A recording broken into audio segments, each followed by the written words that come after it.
But tell me, what do you see here, Chris, on this company here?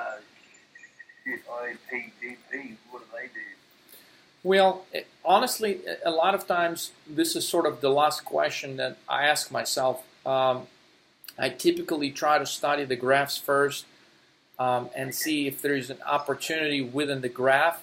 At some point, I will go and I research the company as well and its previous performance and what the analysts are saying. But I typically like to start with the graph to see if there is an opportunity first within the graph itself to create a good trade. So that's my starting point. So So kind of you've tell got me a what you graph, see here.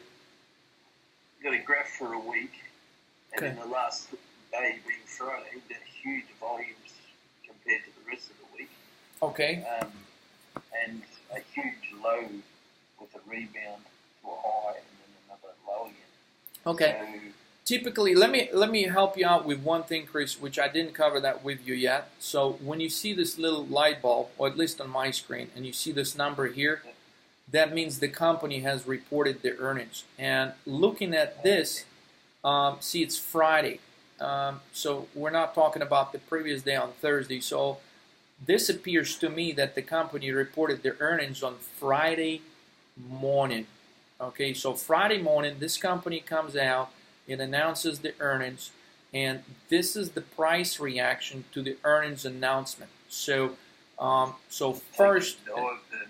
yeah, as you, The, yeah, the results weren't what they were expecting, and it's below average, so it's everyone's selling it out.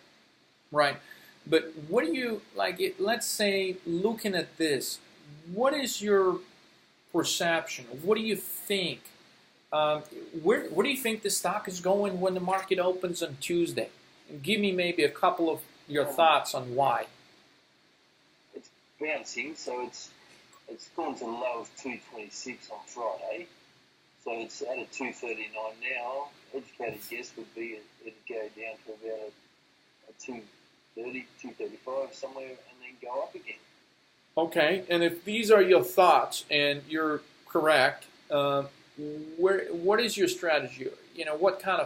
What would you do with this situation? How would you take advantage of it if you wanted to put on a trade? Um, Without seeing how bad the news was, I think you could put on a put in between that 230 and 235, or you could put on a call for that 245 to 250. I'm not sure which one. Okay, but your ultimate strategy should depend on whether you think the stock is going to move lower on Tuesday when the market opens, or and whether it's going to keep going lower for the week, or where do you think the stock is going to go higher for the week? What do you think ultimately is going to happen? Mm, I think I think it'll go lower. Okay, lower. Okay, and again, you're basing this on give me a couple of things why you believe that's a possibility. There was a big reaction as soon as the news came out. As soon as they reported, Uh huh. they probably overreacted Okay. where the price hit 226, Uh huh. and then people go, well, now it's undervalued, and we're going to buy back in. Okay. Once it got above the 240, there was a little bit of selling, a little bit of buying, a little bit of selling, all the way up to 245 and beyond. And then people went, oh no, it really is bad news, and now they started selling it again. And these people that are buying at 230, 225, they probably just realised that it's gone too far down, and they're going to make a quick buck back up to 240 and then sell it off again. So Mm-hmm. the true price will be closer to this 230. So you're thinking 230, okay?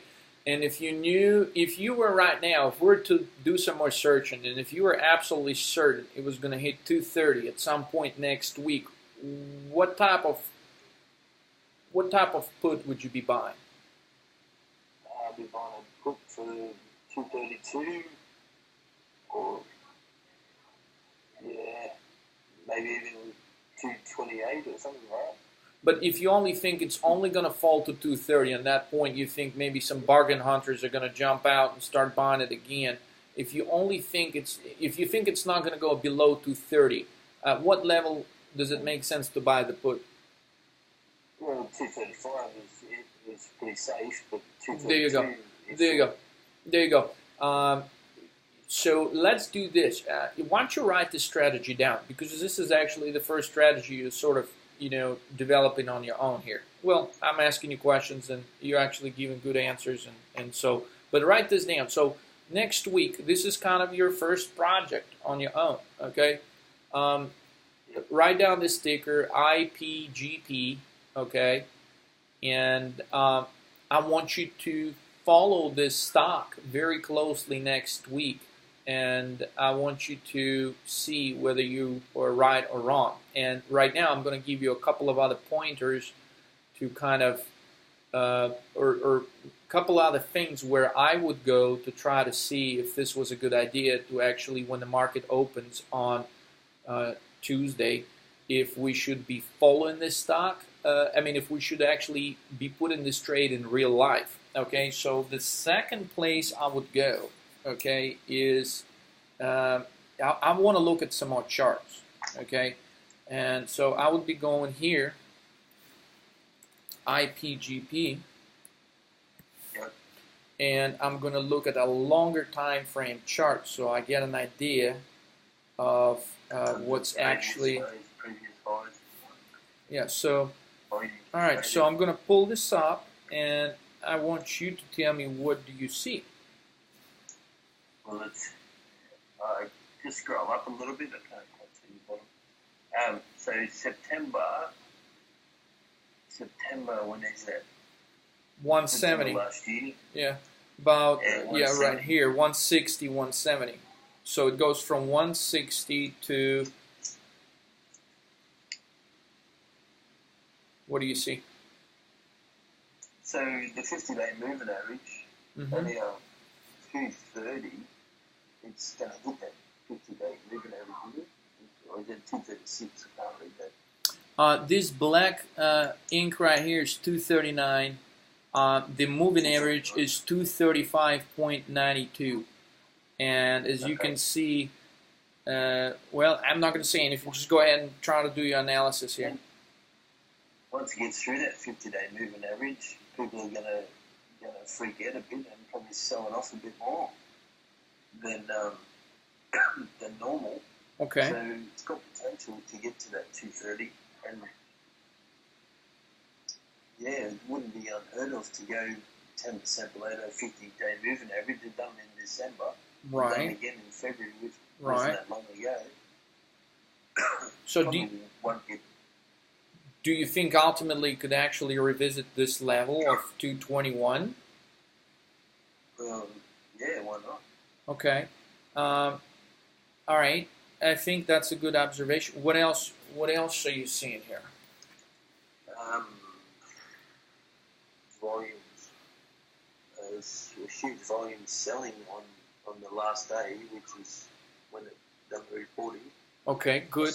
That's exactly that day. It sold off on high volume. That is a very important key observation. Good job on that. What else do you see? Did a report every month, because it looks like there's a high volume once a month previous to that. So November, December, and January, it looks like there's spike in activity. Well, it's actually there. All companies in the United States would be reporting once every 3 months. Okay. Once a quarter. Yeah. So like when you see the other volume spikes, it must have been for some other reasons. Okay. So why at the start of December did it lose value, but it was huge volume in purchasing? Well, maybe some people thought that, hey, maybe, okay, it had some news that came out and the market just reacted the way they did. But then some buyers said, well, hey, I think at this levels the stock is a good value, and they started buying it. So we don't know what, and ultimately, I think you were making a point which I wanted to comment, is you said, well, I'm going to go and read the news about the company and see how bad the news actually are. Please understand one thing, that When the news came out, they traded, see right here, volume, 1.5 million shares, okay? What that really says is some big banks and numerous investors have already read the news, and they have estimated, in their opinions, of thousands of investors that ultimately then use should be a negative for the company, and that's why they sold. So when you go read the news, you should not be making any decision based off what you think about the news, because the market has already taken a vote on whether that news was good or bad. Okay? Yeah. So if I think the news are wonderful and I think, well, my God, I need to go ahead and buy it because the news are actually good, well, the market does not care about what I think.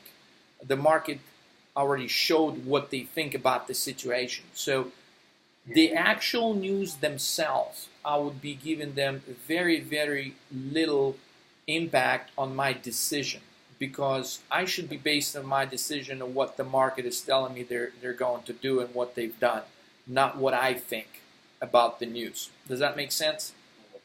So it's a very, very important point, because I could be thinking exactly the opposite of what the market is showing me. And if I keep making calls like this, it's going to end up being a disaster, because the market does not care what I think. It's ultimately what everybody else in the markets thinks together, and they've already shown what they think. Okay, so that's a very important point to keep in the back of your mind. And it's not a bad idea to go and read the news. Sure, you should, but I would not be making my trading strategy based off my opinion of the news. Okay, I would rather base it of what I see is happening. Exactly. But a lot of people don't understand that, so they think the news are good, they go buy, and the stock keeps dropping, and they're wondering why. Well, it doesn't matter why. We sort of seen already here that, they've sold 1.5 million shares, and this volume represents a huge volume increase opposed to what the stock is trading. So the news have to be bad in some kind of shape or form. I personally do not care what the actual news are, because for my... Do we need to look at how many shares are owned by this company? Like, how many, is there 1 billion shares, or is it 10 million shares? So is 1.5 1% of the shares, or is it 50% of the shares? No, that's not important. What is important is if this number of shares traded, if the percentage increase over the typically traded amount daily is an increase. The total shares outstanding is not important in this particular scenario. The only time the total number of outstanding shares is important if a lot of people are taking short positions and a lot of stock is shorted. If somebody's just going to start buying it up, the shorts are going to have to close this position, which could create a huge spike in the price of the share as everybody's trying to close out their short positions. So the outstanding number of shares is important in that scenario, but in this scenario, we don't care. Okay? We only care about the actual increase in the volume. Okay, so looking at this, please give me maybe another 2 or 3 observations.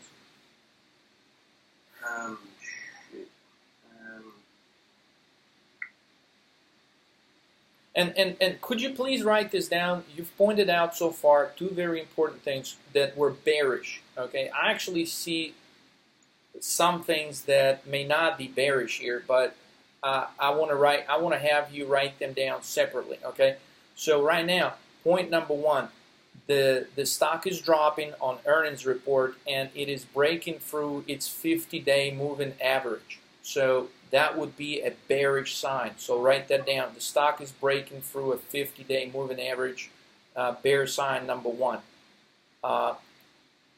Bear sign number 2 was the fact that it actually was going down on a ridiculous volume, which we typically have not seen in months. In the last 6 months, we only had a volume that was higher than that only one time. Okay? Yeah. So those two bearish signs. What other bearish signs are you noticing?